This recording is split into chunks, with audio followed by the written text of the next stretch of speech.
Hi, I'm Sorana. I'm an artist and a songwriter. I wrote some of your favorite K-pop records, and I'm excited to have this chat with Buzz.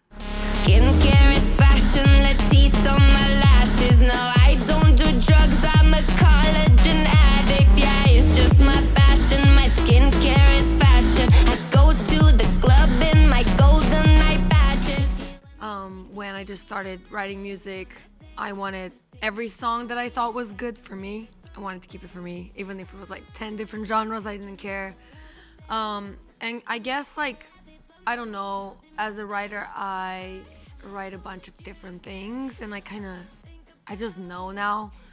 For example, I only write for my artist project when I know the title. Like, for example, my new song is called Skincare. I was like, okay, that's mine. So I just separate it from the title, from the idea. I feel like in the beginning when I started writing, I just wanted to write hit songs. So pop music. What is like the hookiest thing I can do? What is the thing that will make a hit? And I feel like because of that, I was writing kind of like more basic songs. And it took me a while to get to a place where I was like, okay, what were my inspirations? What music do I actually like listening to? And I like a lot of like electronic stuff. I like a lot of weird music.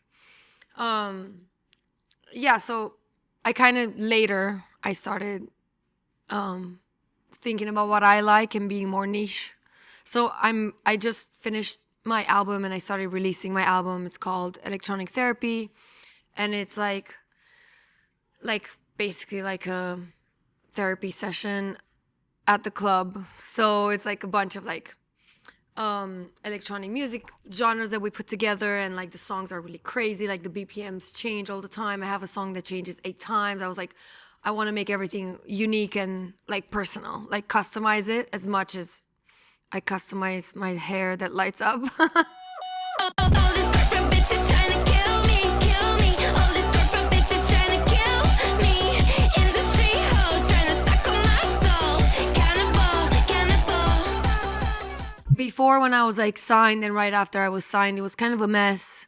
And I just had like songs that I put together. And when I became an independent artist, I started thinking, okay, what do I want to do? What's the vision? I had freedom to find my own vision. So the first thing I found was my hair, which I don't have it today because it's daylight, but also I wore it yesterday and my head still hurts. But yeah, my hair lights up usually. That's my artist look. So that's very like electronic, techno, meta, So I was like, okay, so the music should, sound like I look. So I kind of started there.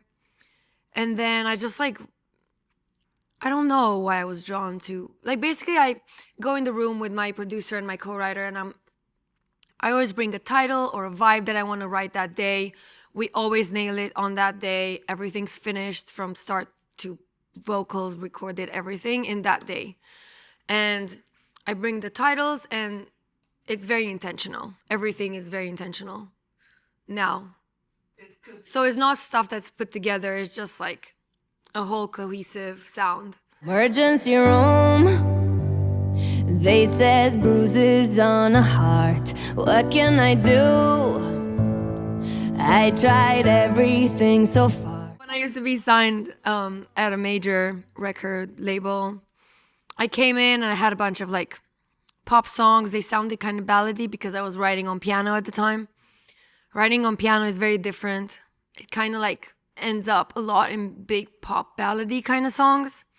That was never my intention, but I guess in the beginning nobody would produce my songs properly, so I just kind of stripped them down, and I ended up writing all these like pop, like ballady vibes. And I was signed based on those songs. But at the time, I just started like thinking about my light up hair and like kind of changing my direction. And then I wrote this song called Technosexual that I was like, okay, like it's still pop, but it's more electronic. And that was like not accepted by my team at the time. So it kind of like stunted my vision for a while until I got dropped. So I was like kind of in a like blurry kind of phase where I was like, I don't really know what I want to do. So I know now, because now I had the freedom and the time to like kind of think what I want and put it together in a way that I want.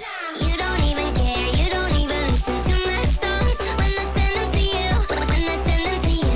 Knife into my back, I know you've been talking shit when I'm not in the room, when I'm not in the room. So basically, I'm in album rollout right now. I dropped my first single, Corporate Bitches, and then I just dropped my second single, Skincare. I'm gonna drop a bunch of songs and then the album in August.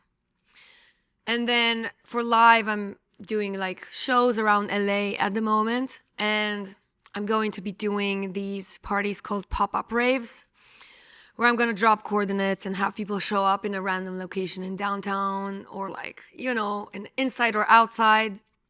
And then we're gonna have a pop-up rave, basically. That's the plan. It's also like takes a long time from when you write a song to when you release it. I'm not sure how it is right now in the label system because I haven't been it in a while, but I feel like it used to be very draggy. Like I wrote my first song, I wrote Red Drum was my first song that I released with David Guetta as an artist, my own single. He was featured on my song. I wrote it in 2019 and it came out in 2022.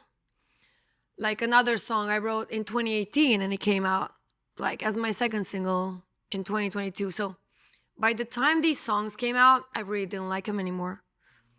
I feel like I'm also the kind of a person that I get bored as soon as I thought of like an idea, like I get bored of it quickly. So I feel like personally I need things to happen in real time as much as possible.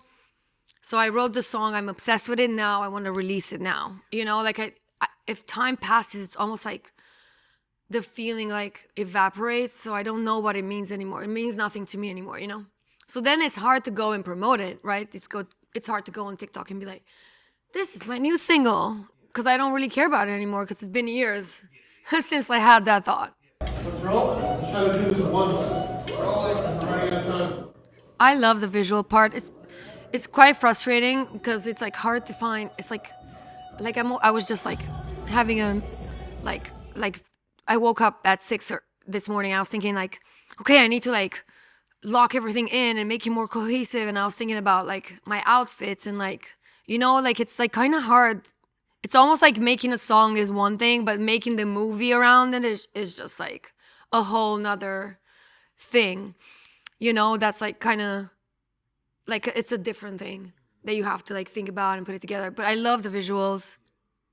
And yes, of course, like my hair lights up, all my outfits are custom. It's like I really try and make it as unique as the music is, So I have 2 light up wigs right now. One is like a fiber optic wig that you just like basically put it on like a hat. So it's like pretty easy. I just tie my hair back. I put a swim cap on, which is kind of funny. And then I put the wig on and that's it. It takes like 2 minutes. There's flashlights in the back that like project the light through the wig. And then the wig is cut at different lengths so you can see the little, dots shining like a galaxy. So it shines kind of like a galaxy. It's really pretty. And then the other wig that I have, which is the first one that I made, is like 2 tails. It's like Sailor Moon inspired. Sailor Moon's my idol.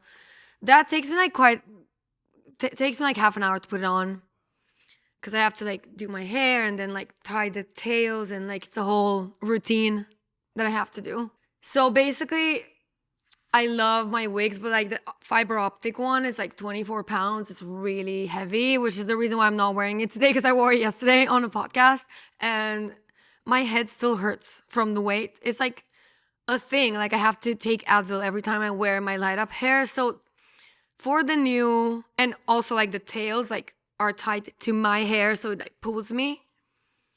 That one's easier to wear actually than the wig, because the big wig is like super heavy. It's just so worth it. It looks so unique. But right now I'm making a new one, which is from a new material called Noodles. and they're like so powerful, like you can see the light during the day. So it shines in the day so bright that it hurts your eyes, which is like great because, you know, like usually light doesn't really shine in the day if it's not powerful enough. So this one shines in the day, and the idea is to make a wig that's more wearable, and that lets me like whip my hair and like, you know, like I could perform better, move better with it. So that's the goal for this next one. And it's gonna be a bob. Okay. Yeah. Lately I've been talking to the stars, like they hear me crying in the dark. Empty spaces where there was a heart, forever floating but I spun so far.